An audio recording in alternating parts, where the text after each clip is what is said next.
Neuroconciencia, de Fundación AISE.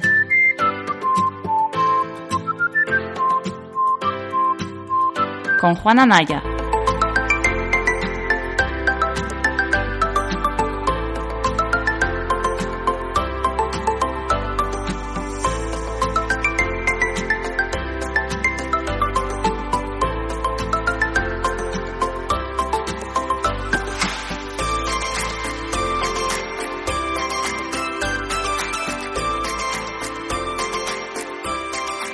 Bienvenidas a todas al capítulo número 59 de Neurofisio Club, el programa específico de neurofisioterapia de la Fundación AISE, del podcast Neuroconciencia.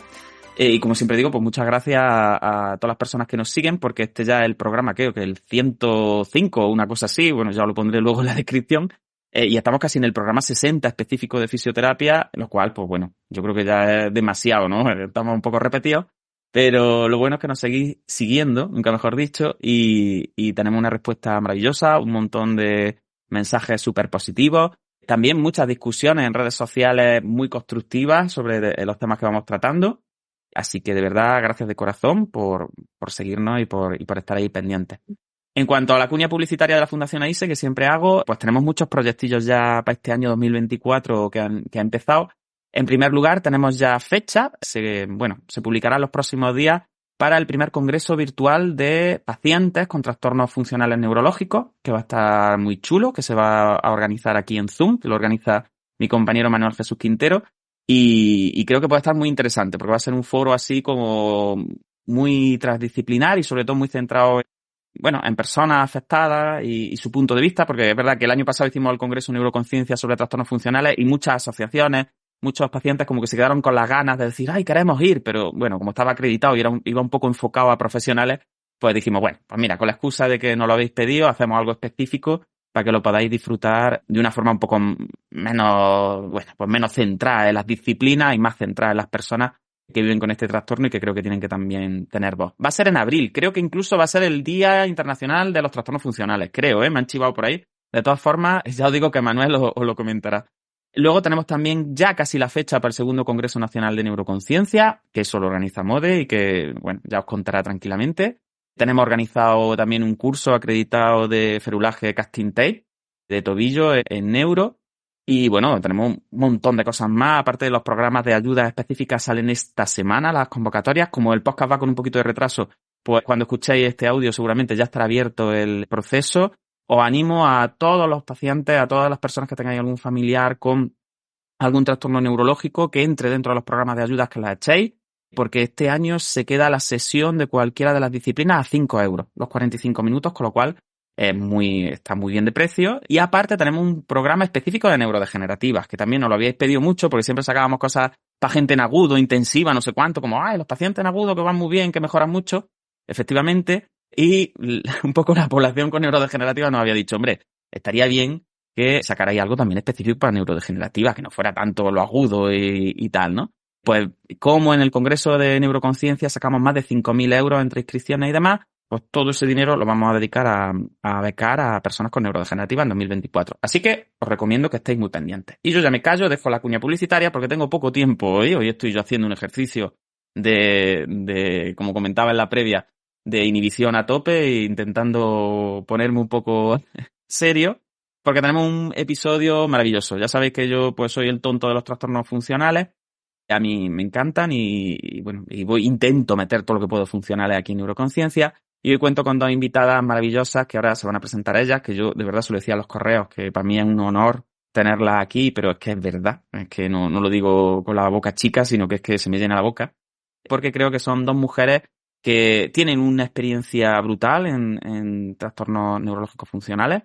Y aparte de eso, bueno, yo siempre digo que el podcast me sirve de excusa para revisar artículos y revisar trabajos, y la verdad que revisando este capítulo, pues he aprendido un montón, así que se lo tengo que agradecer y con esa excusa, bueno, pues creo que va a ser un tema súper interesante. Así que voy a presentárosla, más bien que se presenten ellas y a ver qué tal echamos la mañana. Pilar Rada. Hola Juan, buenos días. ¿Cómo te encuentras? Bueno, gracias a ti por la invitación, gracias por la iniciativa. Veo que yo soy fiel al podcast. Estoy Un oyente. Eso es. Eso hay que cuidarlo. Y bueno, me hace especial ilusión, claro, participar después de haberos estado escuchando. Así que muchas gracias por la invitación. Bueno, Pilar Rada, fisioterapeuta.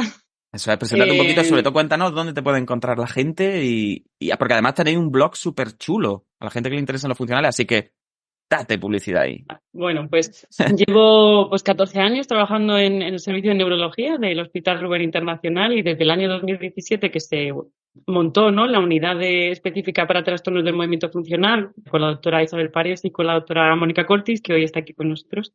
Pues trabajo estrechamente con ellas desde el inicio y bueno, pues igual que a ti, soy una apasionada de este tema. A mí me abrió, ¿no?, un mundo nuevo, el amor por la neurociencia, que al final hablamos mucho de trastorno funcional, pero al final es un campo muy amplio.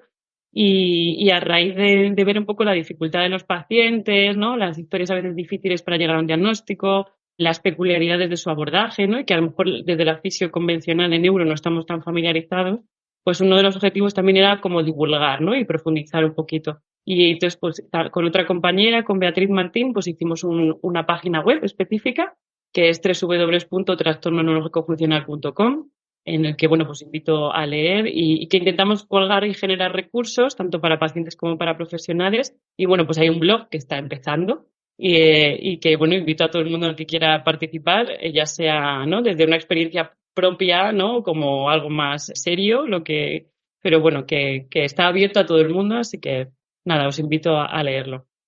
Muchas gracias, Pilar. Os pondré el enlace del blog, tanto del blog como del Instagram y todo de este proyecto que tienen Pilar y Bea, que es maravilloso, que ya lo dice así como, es poquita cosa, pero es que en español no hay tanto de funcionales, entonces es maravilloso y además están al día y todos los días corren cosillas, así que os recomiendo de verdad que las sigáis, porque si os interesan los funcionales, tenéis que seguirlas, es un must. Es que no hay más remedio que seguirlas. Sí, sí, sí. Bueno, y en segundo lugar, pues tenemos aquí a otra invitada que yo no conocía personalmente, pero bueno, sí conocía de haberla leído, un poco como le decía a Víctor y a Dani en el capítulo 100, ¿no? De pasar mis ratillos ahí en la cama revisando, ¿no? Y leyendo, y que para mí de verdad que es un placer inmenso, además se ha prestado rápidamente, sin poner ninguna pega, y eso en una persona que es toda una referente en español sobre los trastornos funcionales y que de verdad que yo creo que estará su nombre escrito, ¿no?, un poco en letras de oro dentro de la historia de los trastornos funcionales en español, pues para mí de verdad que es un honor. Así que, Mónica Curti, ¿qué te voy a decir, hija mía? Pues que te presentes, pero que es como yo decía en el capítulo anterior, que a la gente le hacía mucha gracia. Digo, mira, el que conozca a Mónica Curti, pues ya sabe por qué tengo la braga en el suelo. Y el que no la conozca, pues que se vaya y que la conozca, porque es que es un pecado no conocerla. Así que, ¿qué tal? Buenos días.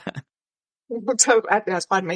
Menuda introducción. Luego ahora va a ser complicado. Sabemos todos que el tema expectativas es algo de lo que hablamos mucho en funcionales y las has puesto muy altas. No, pero tú las expectativas te las pasas por donde vamos. O sea, tú las expectativas están más que cubiertas. Además, ahí está el currículum. O sea, que como siempre digo yo, ahí tenéis el currículum y os la leéis. ¿Qué tal? Cuéntanos un poquillo, bueno, ¿dónde te puede encontrar la gente, como decía antes, y de dónde viene tu interés por los funcionales y estas cosillas? Cuéntanos.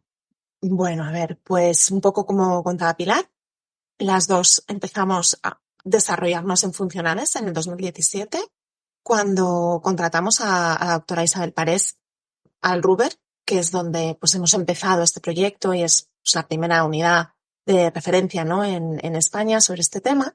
Entonces la verdad es que he aprendido de la mano de Isabel. Sabía poco, como la mayoría de los neurólogos, sobre esto, porque no nos habían formado en la carrera, tampoco en la residencia, y un poco vengo de esa escuela de funcional que se va a psico, a psiqui, que luego te lo devuelven, que no sabes muy bien cómo bandearte con ellos. Entonces, yo he aprendido mucho pues en los últimos años y también me he convertido pues en una apasionada de los funcionales porque estoy muy de acuerdo con Pilar en que aprendes mucho de neurociencia y aprendes mucho de cómo funciona el cerebro gracias a ellos y con ellos y no deja de maravillarte pues todo lo que nos falta todavía, ¿no?, por aprender, y lo que sí sabemos es mucho sobre cómo tratar, y de eso parece que vamos avanzando más rápido que sobre los mecanismos que subyacen, probablemente porque sea un grupo tan variopinto. Entonces, en cuanto a de ahí un poco es de donde vengo. Y dónde me podéis encontrar, pues evidentemente paso consulta en el hospital, y también pues tengo un Instagram en el que intento divulgar sobre neurociencia, escribo sobre neurociencia, he escrito un libro sobre creatividad y bueno, ahora estoy escribiendo otro porque también me gusta Sí, mucho ¿qué estás escribiendo, Mónica? ¿Qué estás escribiendo? Cuéntame. pues estoy escribiendo un libro sobre resiliencia Toma ahí. y neurociencia. Un poco también entender los mecanismos que subyacen a esas personas que vemos que son más resilientes que otras, intentar entender de dónde viene eso para también poder maximizarlo y potenciarlo y que juegue a nuestro favor. Porque yo siempre digo Estupendo. que aprender de nuestro cerebro es lo que nos permite utilizarlo mejor, Mejor, un poquito vivir mejor. mejor. Ya que tenemos ahí la máquina esa que funciona regular Eso algunas es. veces, ¿no? Eso es. Por lo menos conocerla, como cuando uno tiene un coche viejo y lo conoce ya, y uno dice, bueno, venga, pues ya sé por dónde en la cuesta le tengo que apretar o no, en fin. Muy bien, Mónica. Pues dejaré también, por supuesto, las referencias del libro de Mónica, de algunos de sus trabajos, que hoy vamos a pasar un poquito por encima. Y os recomiendo mucho que la sigáis en redes sociales porque de verdad que todo lo que publica es súper interesante. Bueno, pues si os parece vamos a meternos un poquito en el ajo, como decimos aquí abajo. Y bueno, yo la primera pregunta que os quiero hacer un poquillo y respondéis como queráis. En este podcast ya hemos hablado un poco de trastornos funcionales, lo comentaba antes a Mónica. Hemos hablado de algunos procesos ya que están relacionados con ellos, de fisiopatología, ¿no? Hemos hablado incluso de algunos signos clínicos, que luego veremos que también están muy relacionados con lo que vamos a hablar hoy, como el temblor funcional y estas cosas, ¿no? Pero hemos hecho mucho hincapié en la parte de es necesario dar a conocer los trastornos funcionales, es necesario conocer que existen, conocer la gran prevalencia que tienen, ¿no? Dentro de la consulta de neurogeneral, que es aterrador, ¿no? La prevalencia y la incidencia que vemos, porque siempre ha estado la cosa como que era algo raro, extraño, ¿no? Como no explicable, era casi como algo ahí misterioso, ¿no? Nunca ha perdido ese tinte como de misterio, ¿no? Pero sí os comentaba que es verdad que de lo que vamos a hablar hoy, que es de esa interacción entre los trastornos funcionales y otras patologías que están más que bien descritas, como en este caso, por ejemplo, la enfermedad de Parkinson, pues de eso yo es la primera vez que leo, es la primera vez que me meto, y sí me gustaría preguntaros eso, es decir, ¿cómo pasa uno de intentar entender los trastornos funcionales ya per se, que es complejo, a estar viendo a personas que están diagnosticadas de otras patologías, como en este caso la enfermedad de Parkinson, y decir, uy, esto a mí me huele a funcional también? Y la parte de, uy, ¿será posible que, y ahora lo hablaremos un poco, concurran los dos procesos, o se solapen, o interaccionen de alguna manera? En fin, ¿cuándo empezasteis vosotras a interesaros en este tema, no? Ya no en la parte de funcional como más aislados, sino en esa interacción con otras patologías neurológicas. Si te parece, Mónica, tú misma. Mónica, ¿quieres? Venga. Pues si quieres empiezo yo, porque al final soy la que recibe a los pacientes. Sí. A mí esta patología me ha gustado desde hace mucho porque sí que intuías que había algo que se te podía estar escapando en pacientes bien diagnosticados, con un tratamiento, en una enfermedad de Parkinson al uso, entre comillas, pero había algunos síntomas que no acababan de mejorar o que no, tú les medicabas pero en cambio empeoraban. Bueno, como que no había esa incongruencia de la que hablamos, ¿no? En los trastornos funcionales, esa inconsistencia, esa incongruencia en la patología que yo más veo, ¿no? Que es la enfermedad de Parkinson, pero también en otras, ¿eh? En la distonía también se ve, en el temblor esencial también se ve, en la esclerosis múltiple, a la que yo no me dedico especialmente, es muy frecuente, e incluso en la demencia es frecuente, en la demencia por cuerpos de Levy, en concreto, que es una prima hermana, ¿no? De la enfermedad de Parkinson. Entonces, cuando un paciente viene y te cuenta una historia rara, una historia de yo tengo una enfermedad de Parkinson desde hace no sé cuántos años y de repente me pongo mucho peor y empiezo a tener un temblor que no consigo controlar, y indagas un poquito más en ese episodio concreto, en ese síntoma tan agudo que acaba de ocurrir, que no concuerda con la historia natural de una enfermedad de Parkinson, pues ya te pones en alerta de que puede estar ocurriendo otra cosa.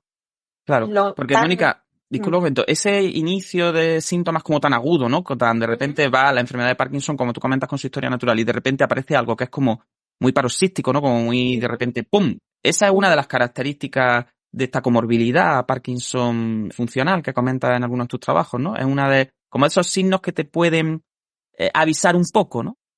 como todos sabemos, lo agudo ya te avisa del funcional. Por supuesto, no toda la patología aguda es funcional, pero bueno, Sí. suele tener un debut relativamente agudo o subagudo. Esto en la enfermedad de Parkinson, insisto, no es normal, pero lo curioso de esto, de estos síntomas funcionales en los pacientes con Parkinson, es que a veces puede preceder a la enfermedad de Parkinson. Uh-huh. Y eso es muy importante porque en algunos pacientes, de hecho, debutan en un 25% de los pacientes pueden debutar antes. Entonces, esto es lo que a nosotros también nos ha hecho seguir muy de cerca a nuestros pacientes, porque nuestros pacientes funcionales puede que estén en la antesala de una enfermedad de base, como pueda ser una enfermedad de Parkinson o un tipo de demencia, o por tanto son pacientes que debemos de seguir. Y esto es algo que los neurólogos cada vez nos vamos concienciando más de ello, que no es te hago un diagnóstico, un trastorno funcional, te mando al fisio, te mando al psicólogo y luego hasta luego, sino que de hecho te voy a seguir porque puede estar avisándonos de que está ocurriendo otra cosa. Estupendo. Pilar, y en tu experiencia sí te iba a comentar, ¿cuándo empiezas tú a plantearte esto? Porque como fisio es una locura. Como fisio ya hay... Bueno, yo tuve el año pasado en un congreso de Parkinson y poco más me echan a patadas, ¿no? Entonces, sí, como en Parkinson ya hay como... Bueno, aunque han salido guías de práctica clínica que tenemos ya bastante consensuadas, pero bueno, los fisios siempre estamos como explorando mucho y no tenemos muchas cosas claras, ¿no? Pero ya cuando uno se mete en el campo, ¿no? De la interacción entre las dos cosas, ¿en qué momento empezaste tú a poder como observar también, es decir, esto no me cuadra, esto es un poco incoherente, incongruente, ¿no? Lo que se comenta siempre. Vale, bueno, yo es verdad que soy una privilegiada, como digo yo, porque trabajo en una unidad de referencia en el que tengo un contacto directo con los neurólogos de trastornos del movimiento, porque es lo que hablamos, son pacientes que son complejos, o sea, ya de por sí un trastorno neurológico del movimiento funcional a veces es complejo, pues ya si tenemos una enfermedad neurológica de base, el saber muchas veces cuánto es de la enfermedad neurológica de base, cuántos son esos síntomas funcionales, ¿no? Y que muchas veces esos síntomas funcionales encima son los que más discapacitan al paciente, o sea que ellos, ¿no? Están mucho más limitados muchas veces por esos síntomas funcionales, es difícil. O sea, esa línea, vamos a decir, no suele ser una línea como muy clara de división. Entonces, el tener un contacto directo con el neurólogo en el que tú puedas, ¿no? Ver un poco qué es lo que él ha visto expresamente en la consulta, qué le ha servido a él como para, ¿no? Llegar a la conclusión de que esa parte de los síntomas son funcionales. Y luego muchas veces también es explorar, ¿no? Si tú tienes claro cómo funciona la enfermedad de base y claro cómo suelen funcionar los síntomas funcionales, pues al final es un poco explorar diferentes estrategias motoras con el paciente y ver qué pasa con esos síntomas, si hay esa variación, si hay, ¿no? Si hay esa mejora cuando tú, ¿no? Buscas un movimiento más automático o no. Y es verdad que eso en el Parkinson todavía es más importante, porque al final en la enfermedad de Parkinson pierden ese automatismo los pacientes, ¿no? Entonces, hacer los movimientos suelen tener un control como más directo, más cognitivo, ¿no? Tienen esa... Entonces, ahí todavía interfiere más. Pero es verdad que al final muchas veces la rehabilitación lo que intentamos es enseñarle al paciente, bueno, esto que tú sientes y esto que tú vives, esto es de tu enfermedad neurológica de base y esto otro es más de tus síntomas funcionales, por lo tanto el manejo va a ser distinto, ¿no? Y eso es lo que intentamos muchas veces conocer y experimentar con el paciente. Y lo difícil muchas veces es luego llevarlo al día a día, que es el siguiente, ¿no? Porque a veces en el gimnasio surge y el paciente lo vive de una manera muy, ¿no? Muy real y luego, sin embargo, cuando lo intentamos extrapolar al día a día es cuando a veces aparecen las dificultades. Por eso la labor del equipo ahí, porque hay otros factores que pueden también estar, ¿no? Interfiriendo. No sé si, Mónica, ¿tú quieres decir algo ahí? Yo creo que las dos sabemos que son pacientes incluso más complejos que un paciente con un trastorno neurológico funcional solo, simplemente porque esa parte de explicación y nosotros mismos, esa línea es tan gris que a veces tenemos que funcionar con esas líneas grises que a los neurólogos, os digo, no nos gustan. A nosotros nos gusta que 1 más 1 sean 2 y esto es Parkinson y esto es funcional y es que la vida a veces no es así. Entonces al mismo paciente le tenemos que decir, mira, esta marcha que tienes tiene un elemento funcional. No sé cuánto es funcional y no sé cuánto es por tu enfermedad de base. Y no te puedo hablar de porcentajes de un 30 a un 70 o un 60 a 40, Y al paciente eso, pues también a veces tampoco le causa algo de desazón. Pero en el fondo, pues es que no, eso en neurología no es todo tan fácil a veces y al paciente también le tienes que transmitir seguridad en decir, oye, no pasa nada porque no sepamos exactamente, pero sí que sabemos cómo tratar, entonces vamos a ir por aquí, vamos a explorar, tú mismo vas a ver, y a veces el paciente ya te viene como, ahora tengo lo funcional, y dices, este paciente ya ha entendido, ahora estoy off porque es mi enfermedad de Parkinson y me toca la dopa. Pero en un momento en que está con un buen nivel de medicación y en cambio tiene una marcha muy patológica, te dice, ya sé que esto es lo funcional. Y tú dices, exactamente. Entonces, bueno, ¿cómo vamos a tratar esto? Y ahí es donde Pilar hace maravillas, la verdad. Qué bien. Mónica, te quería preguntar, en relación a algo que ha comentado Pilar y que yo creo que es muy importante que la gente tenga claro cuando escuche esto, los síntomas funcionales de Parkinson pueden llegar a ser igual de incapacitantes o más incapacitantes incluso que la enfermedad de base, ¿no? Porque además, tú lo comentabas también, es verdad que el Parkinson más o menos ya con la medicación pues se tiene muchísima experiencia, esta patología es súper antigua, está bien conocido un poco el curso natural y cómo se tiene que medicar y cómo responde el paciente y cómo hacer los ajustes, en fin, aunque siempre sea difícil, ¿no? Y ahí a la neuróloga la verdad que os toca un papel siempre súper complejo, pero es cierto que muchas veces como que estos signos funcionales no responden a la medicación tan bien, ¿no? Y si unimos esos dos aspectos, ¿no? El aspecto de que pueden llegar a ser tan limitantes o más que la enfermedad de Parkinson y que encima cuando el neurólogo intenta meter ahí su arsenal terapéutico, ¿no? Y manejarlo, no responden bien, eso al final es una mezcla explosiva, ¿no? Es como que puede limitar mucho la calidad de vida del paciente y también volverlo un poco como inestable, de decir, ¿qué está pasando, no? Esto que era una cosa que más o menos iba poquito a poco, que estaba controlada, de repente se me ha ido de las manos, o se nos ha ido de las manos a todo un poco, ¿no? Exacto, y evidentemente la intranquilidad y la angustia, ¿no? que eso produce, porque el paciente está acostumbrado a que su medicación haga efecto y de repente no hace efecto. Y entonces piensa que su Parkinson se acaba de convertir en algo muy agresivo. Y esto muchas veces conlleva a la iatrogenia, que es algo de lo que tenemos que hablar y tenemos que evitar entre los neurólogos, porque la primera parte es reconocer que está pasando otra cosa y, por tanto, no seguir escalando medicación. En el artículo que estás comentando, ¿no? que publicamos el año pasado de pacientes con enfermedad de Parkinson más trastornos del movimiento funcionales y pacientes apareados por edad y sexo que solamente tenían una enfermedad de Parkinson, se ve que los pacientes con trastornos neurológicos funcionales añadidos o comórbidos, que yo creo que ahora hablaremos un poco de esta terminología, tienen más medicación que los pacientes que solamente tienen una enfermedad de Parkinson. Porque es lo normal. El paciente llega a la consulta y te dice, es que no estoy bien. Tú empiezas a escalar y a pesar de subir a dosis altas, el paciente sigue mal, sigue no encontrándose bien. Entonces, bueno, eso es primer aviso de que a lo mejor nos hemos equivocado, ya no en el tratamiento, sino en el diagnóstico, ¿no? de lo que estamos tratando. Y ya digo que rebajarle la angustia al paciente y decir, oye, esto no es que de repente la enfermedad de Parkinson se haya convertido en algo muy virulento y ahora muy agresivo y se nos escape a la medicación habitual, es que está pasando otra cosa, se llama esto es un trastorno neurológico funcional y tiene otro tratamiento. Entonces vamos a volver a nuestra situación basal de medicación antiparkinsoniana con la que tú te encontrabas bien y esto lo vamos a tratar de otra forma.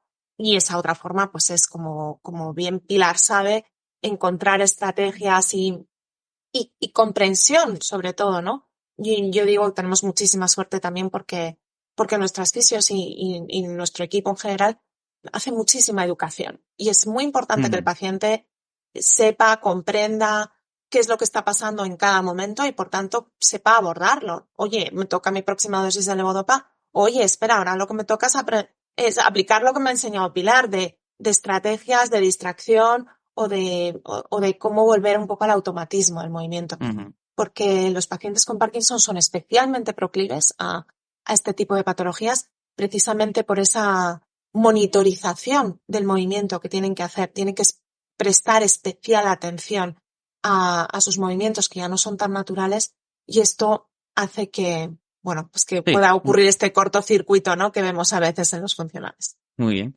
Pilar, y al hilo un poco de lo que comenta Mónica, que a mí es que me parece súper interesante lo de la iatrogenia, porque al final, siempre que uno estudia algo, pues le gusta que algo que sirva para algo práctico, ¿no? Entonces no es que estemos aquí filosofeando sobre el sexo de los ángeles, como yo siempre digo, ¿no? Aunque también nos guste filosofear y meternos en fisiopatologías raras y en hipótesis, pero al final yo creo que este tipo de cosas que vosotras estáis contando tienen un impacto real en el paciente, ¿no? Como comentaba Mónica, o sea, no es lo mismo que un facultativo ya conozca esto, ¿no? Y sus fisios conozcan también esto y todo el equipo lo tenga en cuenta a la hora de esa escalada terapéutica, ¿no? O esa comunicación que se le hace a la persona de, esto está fatal, madre mía, esto se nos ha ido, que todos lo hemos hecho algunas veces y hemos generado nocebos ahí bueno, madre mía, de repente esta disquinesia se nos ha ido de las manos, es que no, ni la medicación la sujeta, ni el fisio, ni madre mía, y encima...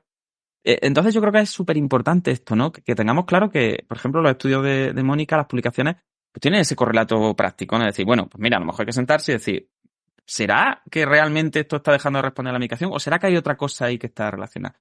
Y en relación a eso, Pilar, yo te quería comentar como por el lado bueno, ¿no? A Mónica le he preguntado por el lado más negativo de pacientes que creen que empeoran mucho, que aparece algo de repente que no responde a medicación y tal, que ya tenéis más o menos como ahí el chip de que esto pueda ser una comorbilidad funcional, pero también está esa parte de realmente si los tratamos, esa parte la tratamos como funcional, también es susceptible de mejora, más que a lo mejor la enfermedad de base, ¿no? Porque el Parkinson al final, pues es una neurodegenerativa, una vez que progresa, sabemos que se sujeta, ¿no? Que tenemos que estar en fisioterapia siempre con enfoques de contención, más que enfoques restaurativos, bueno, pues estamos en compensación y en contención, en mantenimiento muchas veces.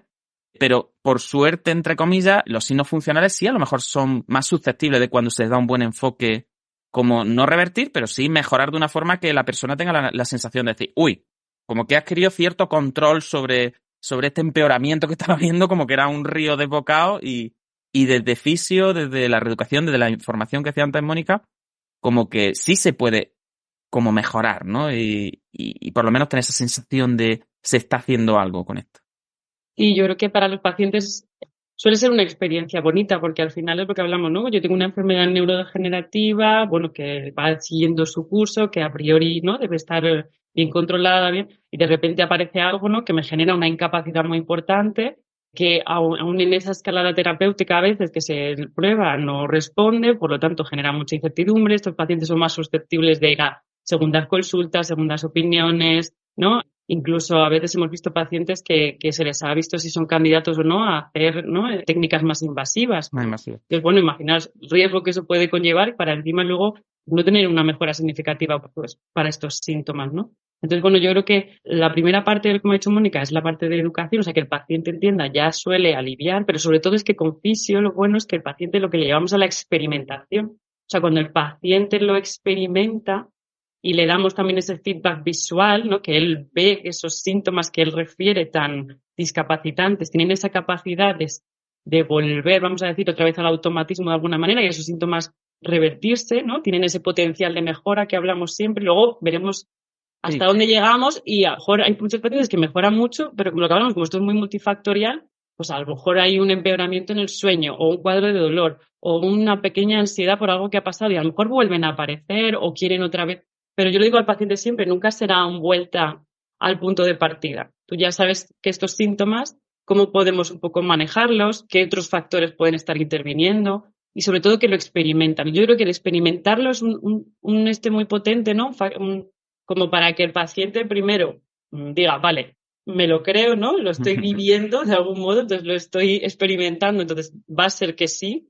Y luego que vean que tienen ese potencial de mejora, ¿no? Y como luego ya digo que a veces lo difícil es llevarlo al día a día, pero yo creo que al final con el acompañamiento adecuado y con esa exposición gradual, ¿no? De yo empiezo por un poquito, vamos a decir, en un entorno más controlado y luego cómo lo voy llevando, ¿no? A todas esas situaciones que el paciente va a vivir en su día a día, suelen mejorar, sí. Mejorar. Muy bien. O sea que para el fisio es muy gratificante, es lo que yo digo. Si el Sí. paciente va bien, es muy gratificante porque en una neurodegenerativa que tú tengas el poder de en poco tiempo, porque las intervenciones terapéuticas que hacemos no suelen ser muy largas, son más bien intensivas y acotadas en el tiempo.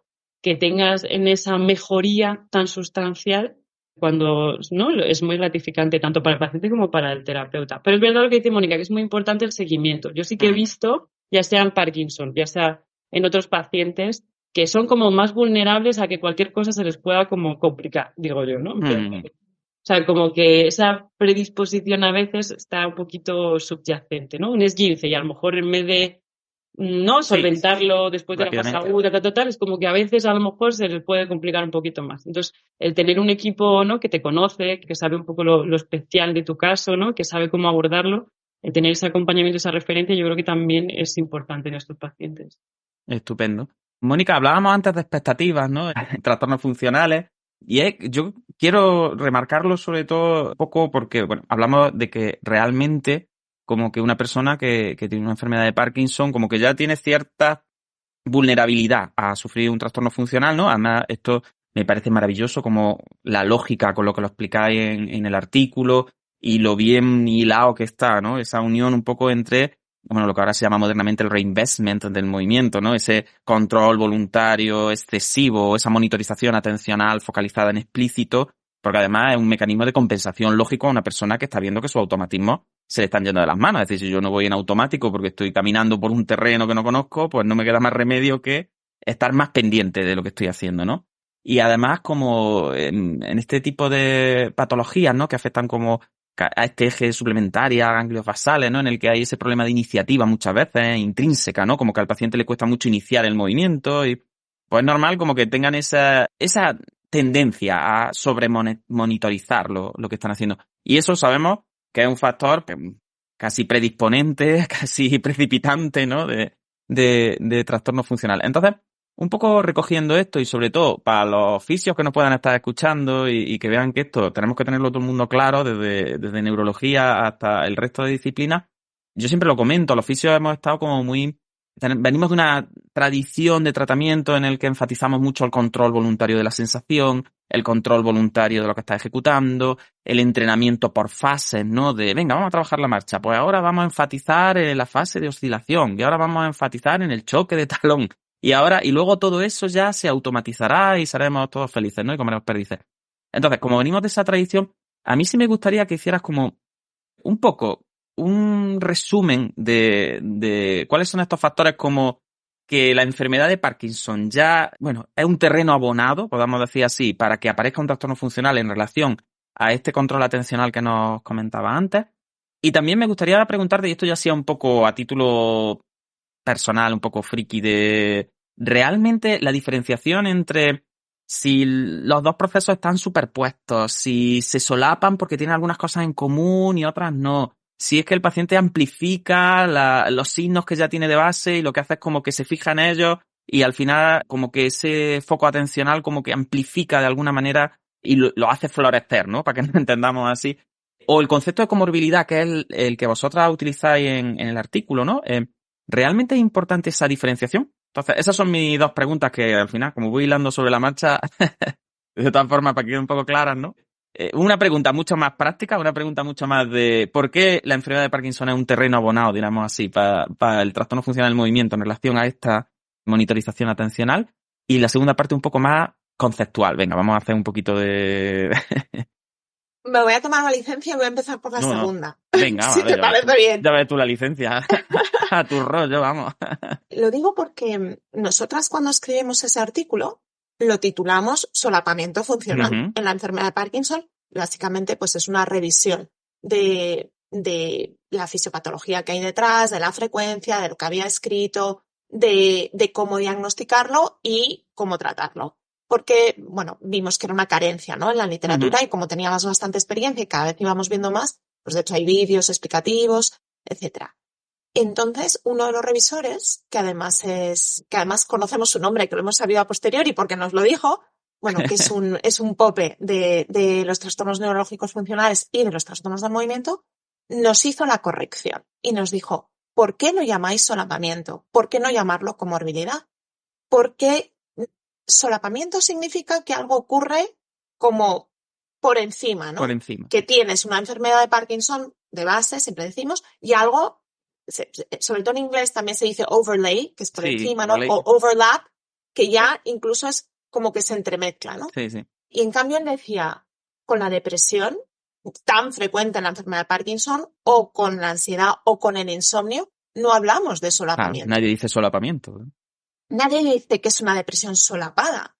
Y decimos, anda, pues, tienen razón. O sea, porque esto es simplemente que es tan frecuente que la enfermedad de Parkinson tenga una depresión, ansiedad y además tengas un trastorno del movimiento, que por qué no hablar de los trastornos neurológicos funcionales como algo similar, algo que simplemente ocurre a la vez en un paciente que tiene una especial vulnerabilidad, que es un poco esta segunda parte, ¿no?, de tu pregunta. Sí. Es decir, hay unos factores de riesgo que hacen que nuestros pacientes, como la enfermedad de Parkinson, tengan más tendencia que otros a tener un solapamiento funcional o comorbilidad funcional. De hecho, en un 7,5% es lo que se baraja en la literatura, y nuestra impresión es que probablemente sea más frecuente, pero aquí estamos hablando solamente de solapamientos funcionales motores. Porque si ya nos metemos en síntomas no motores, pues primero a nosotros nos cuesta mucho diagnosticarlos, pero probablemente sea incluso más frecuente. Se barajan hasta cifras de un 65%, ¿no?, de solapamiento de síntomas no motores que pueden ser de origen funcional en nuestros pacientes con Parkinson. Entonces, segunda parte, ¿por qué más frecuente en estos pacientes? Más frecuente por este trastorno de la información sensitiva que el paciente recibe, por una rigidez que se instaura y por una lentitud que hace que de repente, pues oye, un movimiento que era automático de una mano o de una pierna al caminar, pues sea como, ¿pero qué está pasando aquí? Porque yo antes caminaba y no tenía que pensarlo. Y ahora pues voy empezando a tropezar. Entonces, bueno, pues ese giro de la atención, ¿no?, que hemos comentado antes. Pero también hay otros factores que probablemente tengan que ver con este tema anímico. La depresión es muy frecuente en los pacientes con trastornos neurológicos funcionales y también es muy frecuente en la enfermedad de Parkinson como factor de riesgo. El insomnio es parte de todo lo que es el rango de síntomas no motores de la enfermedad de Parkinson y también de los trastornos funcionales. La fatiga, la lexitimia, o sea, otros factores que ya tienen que ver con otras esferas, ¿no?, que son frecuentes en ambos. Entonces, ¿por qué no el que se puedan dar a la... Claro. Al final es importante también por darle como un lugar al trastorno funcional que no sea como decía el revisor, ¿no? Que no sea como, bueno, es como que algo que aparece aquí a la vez pero que tiene menos entidad, ¿no? Y darle la entidad que merece, que es, pues bueno, es que a lo mejor son dos procesos patológicos que están, pues, que están generando una comorbilidad. Pilar, no sé si os habéis dado cuenta, pero son ya y 48 minutos. Yo al final sé que cuando yo digo que el programa va a ser largo y tal, os parece mucho y tal, pero que estamos terminando en nada. Pero yo me quedo, Pilar y Mónica han hecho conmigo como cuando uno le gusta a alguien y te invita a un café rápido, ¿no? Es como, y te deja ahí con ganas de más, ¿no? Y luego estás mirando el móvil todo el rato a ver si te escribe, a ver si te invita a otro café, ¿no? Pues ellos han sido listas y me lo han hecho, ¿eh? Me están ahí con el cafelillo. Pero bueno, Pilar, lo que sí quería un poco comentar contigo es, desde el punto de vista de fisio, ¿cuáles son los signos más frecuentes que, sobre todo para nuestros compañeros, ¿no?, que puedan a lo mejor no tener el privilegio que tenemos nosotros de estar trabajando a lo mejor más en un equipo transdisciplinar, en un equipo en el que cuando a ti se te pasa algo viene tu amigo, tu colega, ¿no?, tu compañero y te dice con un café, oye, he visto entrar por la puerta ese paciente que tienes y tú te habrás dado cuenta, ¿no?, de que... y tú dices, pues no me había dado cuenta. ¿Cuáles son los signos más frecuentes que tú ves en esta comorbilidad entre Parkinson y trastorno funcional del movimiento? Es decir, ¿hay signos que sean más frecuentes o os van todos por igual o habéis observado, porque más Mónica lo recoge muy bien en el artículo, hay como ciertos signos que son como más frecuentes, ¿no? Como y que se presentan además de una forma que cumplen un poco con esa falta de coherencia, congruencia, consistencia típica de los trastornos funcionales, ¿no? Entonces, para nuestras compañeras fisios que estén trabajando con enfermedad de Parkinson y que puedan como detectar, decir, bueno, a lo mejor yo no sé bien lo que está pasando, a lo mejor necesito decirle al paciente, oye, ¿por qué no vas y consultas con no sé quién? Porque esto... Al final yo creo que es importante también tener como esa intuición, ¿no? De no, supuesto, no meterle miedo a la gente en el cuerpo, ¿no? De, Dios mío, que esto es tan raro que te tengo que mandar a ningún lado, ¿no? Pero sí, aunque sea a título privado, decir, pues a lo mejor le tengo que preguntar a Pilar, o le tengo que preguntar a Mónica, o le tengo que preguntar a alguien, porque estoy observando esto en mi paciente que no termina de cuadrar. Cuéntanos un poquillo así con lo que más te encuentras tú y qué signos te llaman la atención más? O de esto ya dentro de tu experiencia, ¿eh? No hace falta tanto ir a la estadística, ¿no? De pues por orden de importancia sino en tu día a día. ¿Cuáles son los signos que te llaman más la atención en esta interacción entre Parkinson y funcional? Vale, gracias, Juan. Pues depende un poco, o sea, hay como signos que son como muy característicos o que busco más cuando hago esa anamnesis, ¿no? Y esa historia clínica y el curso con el paciente, que lo ha hecho el neurólogo muchas veces, ¿no? Pero que a mí me gusta mucho y es recomendable como volver a repasar con el paciente, porque a lo mejor me fijo o no, o le damos importancia a algo por lo que hablábamos de un inicio, ¿no? Más brusco, más agudo. El propio paciente te cuenta que ha habido remisiones o épocas en las que ha estado mejor y eso desaparece, otras que no. Luego que no coinciden, ¿no? Con los momentos que fin de dosis, de medicación.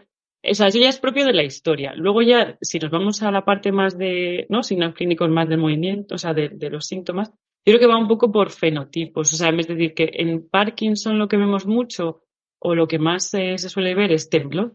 Y alteración de la marcha, yo creo que es lo que más.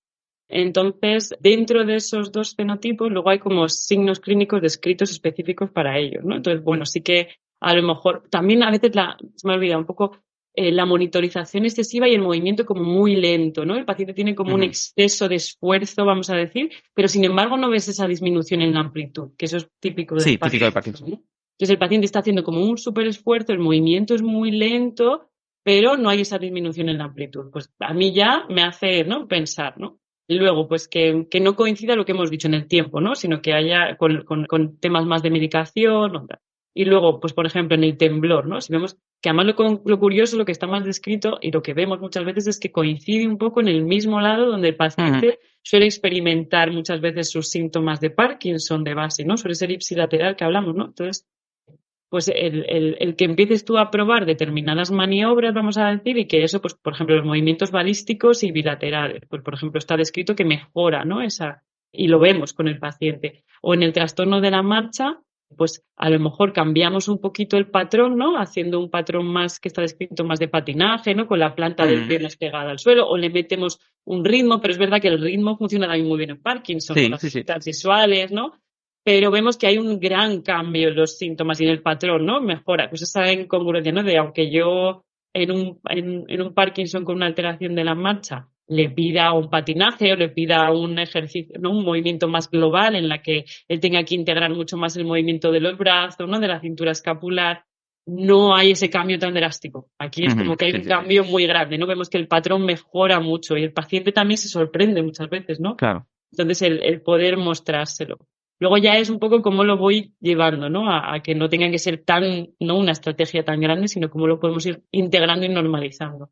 Pero yo creo que temblor y alteración de la marcha son los fenotipos que más comúnmente veo en la práctica clínica con estos pacientes. Y ya te digo, luego es dentro de esos dos, qué signos están descritos para los funcionales me sirven y veo que cambia mucho en el patrón de marcha o en el control, vamos a decir, del temblor o del brazo en ese paciente. En ese paciente, ¿no? Lo que hablamos siempre es que nos enfocamos mucho en la función, es lo que tú decías, que al final los fisios a veces estábamos muy en fases, en la carga, ¿no? En cómo voy a hacer ese paso de transferencia de peso, tal. Una locura. ¿No? Intentamos alejarnos un poco de todo eso, ¿no? Una locura. Antes hablaba Mónica de la iatrogenia médica, ¿no? Y bueno, habría que hacer también un poquito un repeso para la iatrogenia del fisio. Sí. Exacto, que hablar en esos términos de control es justo lo contrario que necesita, ¿no? Un paciente con Parkinson. Yo, Juan, te voy a recoger un momento en esto que comentabas de cómo los fisios podéis hacer el diagnóstico, porque es que tenéis una situación privilegiada en que pasáis mucho tiempo con el paciente. Sí. Y a lo mejor al neurólogo, oye, pues en una consulta que puede ser más o menos corta, que le ve una vez cada 3 meses o cada 6, y si el paciente no trae justo esa queja como lo primero de la lista, sino que a lo mejor ni lo comenta, bueno, vosotros sí que estáis en una situación de ver al paciente a veces, pues relativamente a menudo, en off, en on, en ver esas diferencias y de repente que se os encienda la luz de, oye, aquí puede que esté pasando otra cosa, pues porque estas discinesias son balísticas, y no concuerdan con la toma de levodopa, como decía antes Pilar, ¿no? Pero el interrogar sobre esos síntomas que a lo mejor se salen un poco de lo establecido en la enfermedad, pues es algo también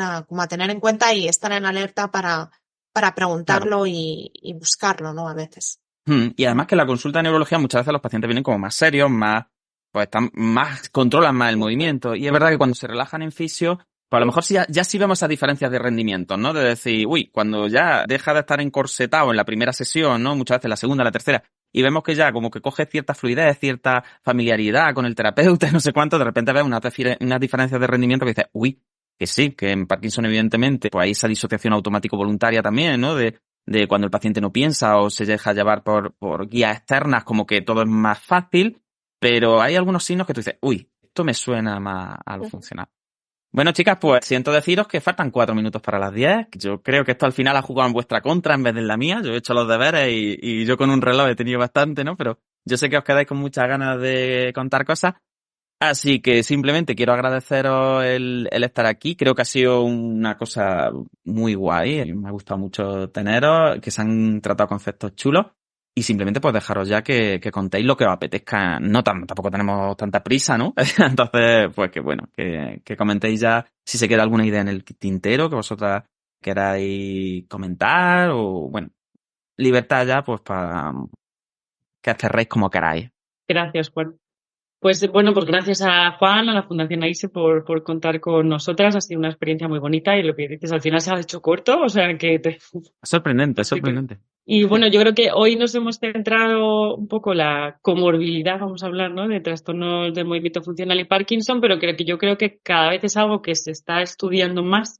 Yo que estoy metida en esto, es que todos los meses o cada pocos meses salen papers nuevos, ¿no? Y que ahora cada vez esa comorbilidad yo creo que se va estudiando, pues ya sea en otras enfermedades neurológicas, como ha hablado, ¿no? Mónica, de la esclerosis múltiple, pero bueno, también se está viendo con la comorbilidad con neuropsiquiatría, ¿no?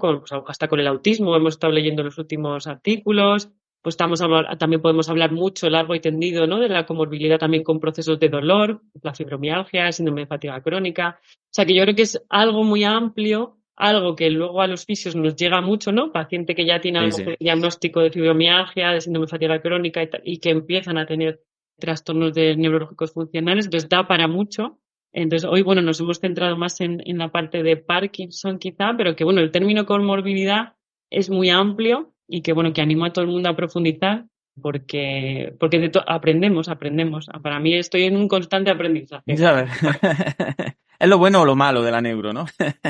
Que nunca terminamos esto. Y lo que aprendemos hoy, dentro de 10 años decimos que no. Total, y en fin, pues todas estas cosas. Yo siempre digo, lo que sabemos hoy de cómo abordarlo es esto. En 50 años nos reiremos y diremos, cómo va cambiando.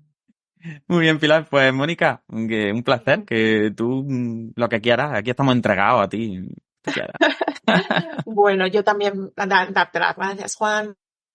Dar las gracias a Pilar, que en el fondo también ha sido nuestro enlace. Y a la Fundación, ¿no? Por todo vuestro trabajo que es muy importante. Y lo que decimos, la educación y que los pacientes y que la sociedad sepa más y sea la que le diga al neurólogo, a lo mejor yo tengo algo funcional.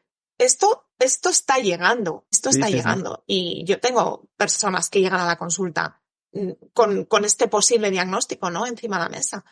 Porque han leído, porque no les cuadra, porque ellos mismos no han buscado información. O sea que eso es algo buenísimo. Es maravilloso. Y gracias a gente como vosotros, incluyo también a Pilar, que hace muchísimo para la divulgación de esto.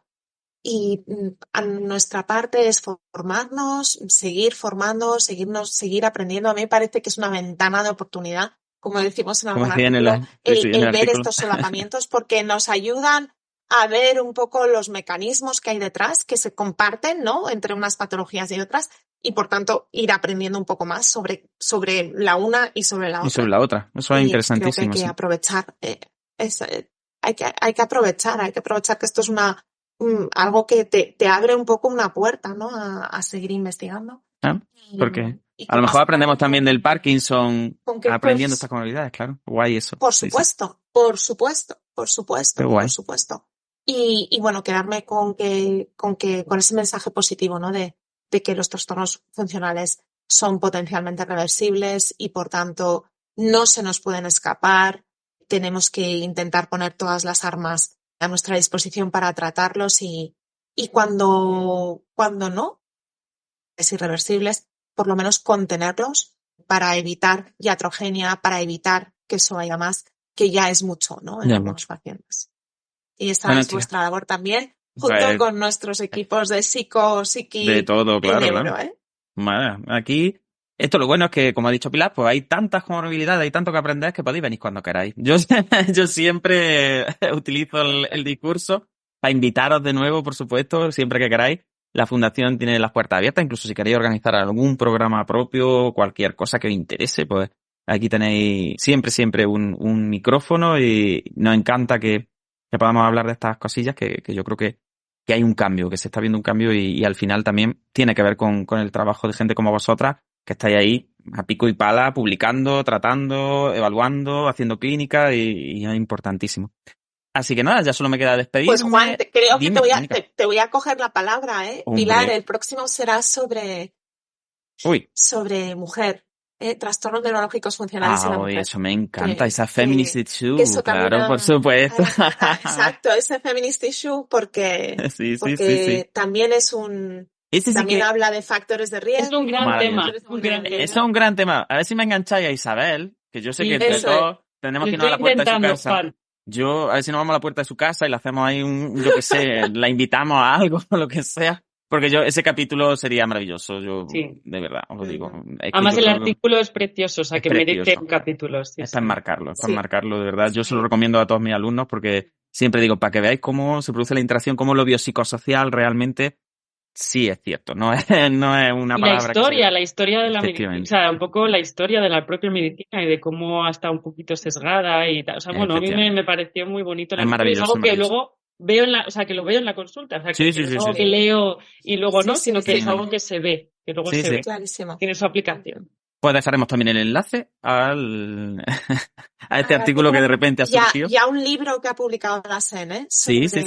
Sobre efectivamente. La patología neurológica de la mujer. Pues nada, os cojo el guante que me habéis lanzado, irlo preparando, ponemos una fecha y todo el tiempo que queráis le dedicamos a... Pues, Mónica, hay que persuadir a Isabel, vamos a sacar todo nuestro... Por supuesto. Me encantan estas conspiraciones dentro del podcast porque a lo mejor un día Isabel por casualidad pone el programa y de repente lo escucha y no escucha aquí a nosotros. Le pitan los oídos. Claro, diciendo, mira esto que parece que están intentando secuestrarme. Bueno, chicas, pues muchísimas gracias, de verdad. Ya solo me queda despedirme, emplazaros al próximo capítulo de Neurofisio Club, que vamos a hablar de síndromes culturales. Así que también muy relacionado con este concepto. Vamos a hablar del signo de resignación, del síndrome de resignación, que es un cuadro así, como yo también soy antropólogo, siempre me gusta tratar este tipo de curiosidades. Y luego tenemos una entrevista que estoy también luchándole a Jaime Paniagua sobre disfagia y cognición. Que va a ser, estoy ahí detrás de él, a ver si escucha Jaime, que yo sé que escucha los programas. Jaime, mándame un mensajito y ponemos la entrevista. Así que bueno, gracias de corazón, como siempre decimos a la Fundación AISE, que el movimiento os acompañe, que seáis muy felices, que tengáis cuidado con las gripes que hay por ahí, que es que son muy terribles este año, y que un placer auténtico. Muchas gracias y nos vemos pronto, chicas. Hasta luego. Adiós, bonita, adiós.